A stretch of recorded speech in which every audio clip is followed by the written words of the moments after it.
I have interviewed your son, Michael, about 3 times. And after I saw him in Fatal Attraction, I said, this is some of the best acting you have ever done. There's a lot of texture to that performance.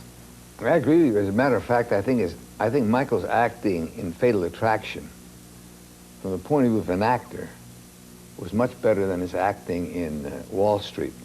And you were known as being the Danny Kaye of your family. That's right. Really? Can you sing Thumbelina for us? No.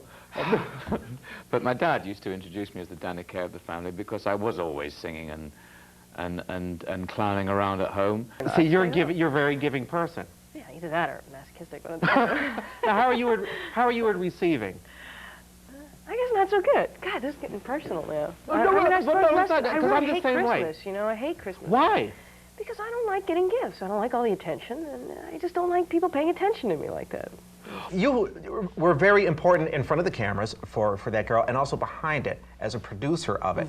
Did you take the book, The Feminine Mystique, into... Yes, how do you know all these things? I do some homework. My goodness. Into executives and say, yeah, look. I took it to Ed Sherrick of ABC. So he was sitting in his chair, and they brought me over to him, and they said, Peter O'Toole, this is Omar Sharif.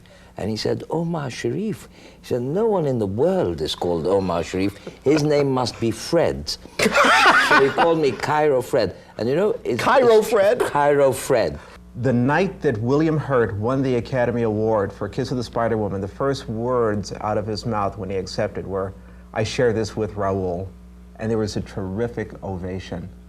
Now, I had a conversation with him, and he said he stepped into the part that he did. Burt Lancaster was scheduled to play it, but had health problems. How did you come to play the part that you did in Kiss of the Spider Woman? Well, the director called me. He was in Hollywood trying to get money for the film, which he never did, because they didn't think it was commercial. As it turned out, it was a huge box office hit. But Hector Babenco. Hector Babenco. And he called me. Somebody mentioned my name to him in Hollywood, and he called me and told me about the project. And I said, send me the script, I like to read it. I read the script and I said, this is fantastic. Is music today connected to politics the way it was in the 60s? Do you get a feel for that nowadays?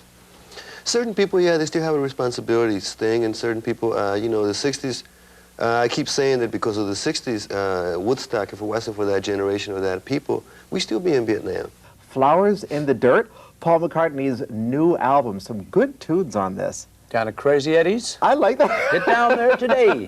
If you don't know where he is, just say so. But honest and truly, I am Robin Hood. Did you have any input into the scripts when they came out? Well, yes, I did. I ad-libbed an awful lot for Bugs.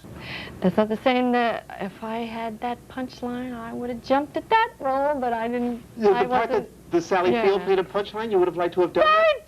Died to do it. I mean, I have 3 children.